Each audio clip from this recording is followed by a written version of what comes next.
everybody, I'm Freyleyce. Welcome back to another one of my videos. So I'm looking a little bit different today. I experimented with some makeup the other day and I loved it. So I decided to film a video with it again. I think it looks a little too dramatic on camera, so we're gonna tone it back a little bit. I need some shit first, and I absolutely needed to film this video for my mental health.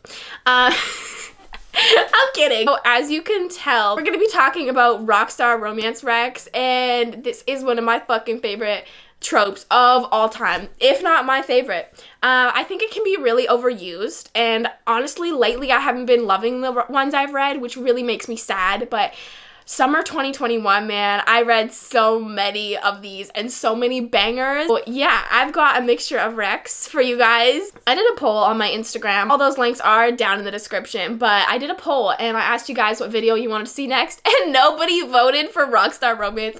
But honestly, while I appreciate your feedback, I give no fucks. I'm gonna do it anyway, especially because last year when I was really into it, and I'm still really into it, but then I was like discovering all of them, and now I feel like I've discovered them all, honestly. But when I was looking for videos of recommendations for Rockstar Romance and the tropes that I was looking for, there was like none. I shit you not, there was like 3. Like, they were contemporary.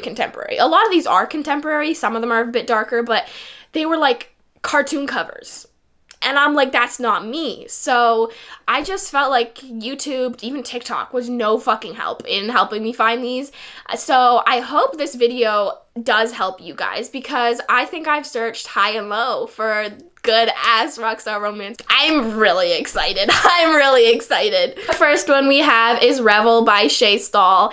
And in this one, it's a little bit different than the next recommendations, but this one, both of them are in the music industry. Our hero is Revel, and he's a rock star. Our hero is Talon, and honestly, throughout the whole book, I was just reading Taylor Swift.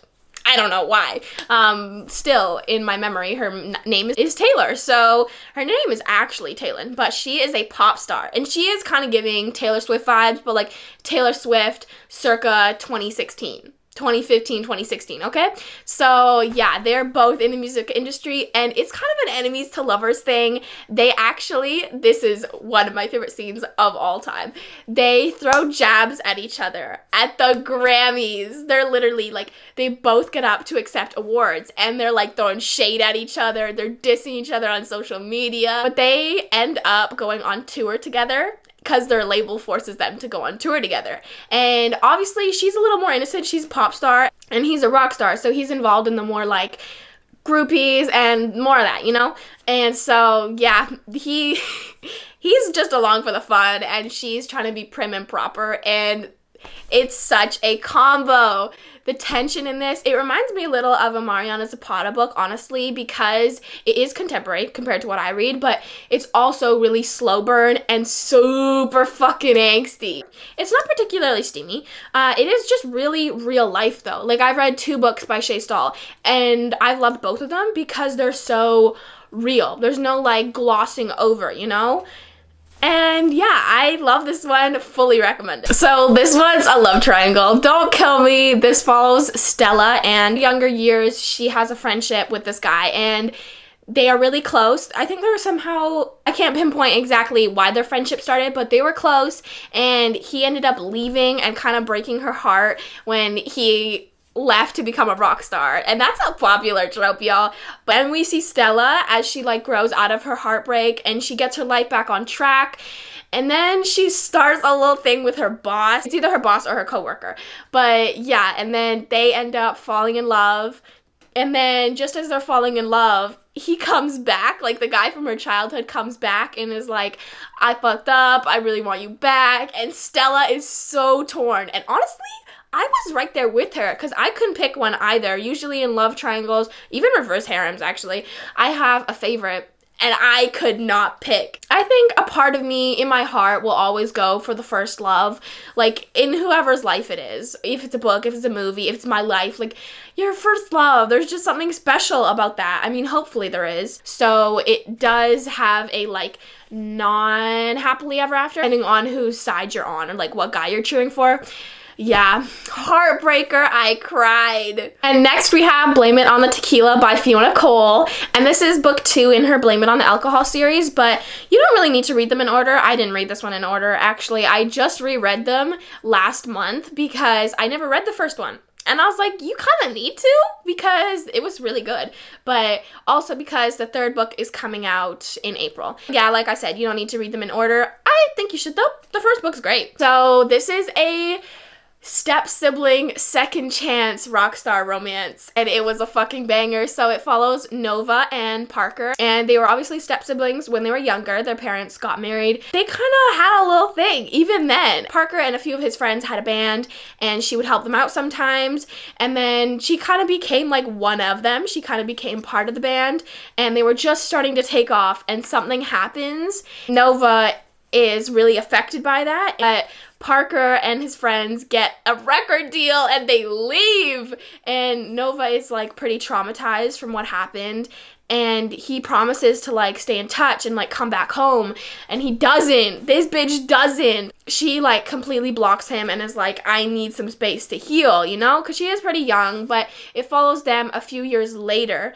when Parker and his friends are a big deal, and Nova is still recovering, but she's kind of like separated herself from her family. She has her small group of friends, and she's actually an influencer and an artist, and she's kind of like undercover, so people on socials don't know who she is or what her face looks like. And I kind of see a little bit of myself in her. Honestly, I love Nova so much. She's one of my favorite heroines of all time. But she's always followed Parker's music career and supported him. And so one time her friend sees that Parker is on Instagram Live, and they're at a club, and so her friend like goes on and films Nova dancing, and Parker's like, Nova, is that you? And yeah, so he kind of like convinces her friend to give him Nova's number, and they get back in touch, and it is so beautiful. It's a true second chance story. Like, it gave all the feels of that, and it's also a true rockstar romance. I fully recommend this. It was so good. I mean, I had to give a quick shout out to the Love Kills trilogy by Brianna Jean. My favorite rockstar romance of all time. Like, of all time. My favorite trilogy of all time. This follows Judah and Phoenix, and they're both kind of wounded souls, but they find each other, and instantly they can recognize that their relationship's gonna be toxic, but you know what? They see something in each other. They find a really deep connection that they know they might not find again. So the trilogy follows them through their ups and their downs. Judah reminds me a lot of a mixture between Juice WRLD, NF, and Machine Gun Kelly. Yeah, Phoenix is totally, like, 100% Madison Beer, in my opinion. This book is so aesthetically pleasing, like, the whole thing. But yeah, I really, really enjoy their story. It's beautiful, and it's, like, heartbreaking, and it's so good. And obviously, I highly suggest you read it. But just keep in mind that you're so fucking lucky to be reading it when all the books are out. I only read the first 2 before the third one was out, and it tore my heart out. Like, it tore my heart out. So you're just lucky that the third book is out, and your heart might come back together again. And another recommendation for Lilac. So this follows Braxton and Lauren and Houston and Jericho.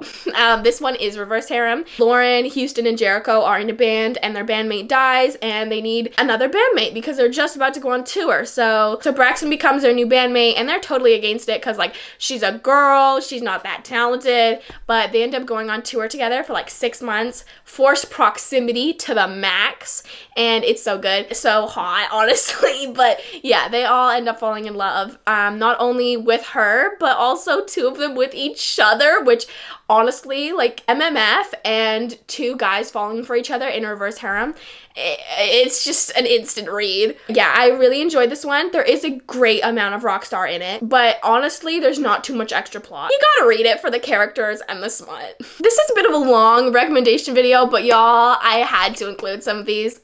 Especially this one. I just read this. This is the Grip trilogy by Kennedy Ryan. And this is so much more than a rockstar romance. Honestly, this has racism, prejudice, so many like tough subjects that really made me fucking think.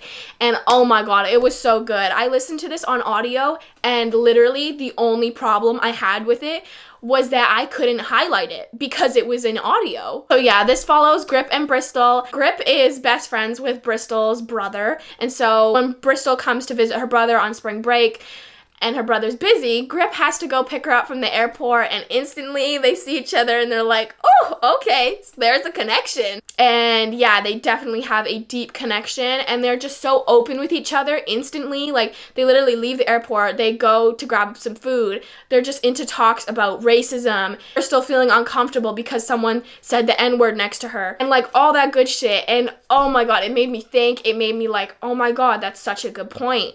Oh my god, that's such a good point. While this is romance, yeah, it also deals with so much more than that, and honestly, I'll recommend this to anyone, to literally anyone. It's probably a favorite of the year, but it's so much more too. It is a trilogy. You have one novella prologue and then 2 full-length novels.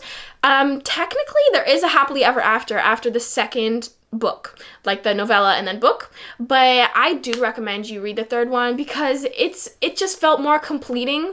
Even though they go through so much and I didn't love the direction the plot went, it just felt like the characters got their happily ever after. But yeah, the way Kennedy Ryan wrote this, it's perfect, and you really need to read it. Even if it's just for the Rockstar Romance, I promise you this will make you think. Alrighty, so for our last recommendation, we have Manic by Amo Jones. And this is my perfect man. I'm kidding.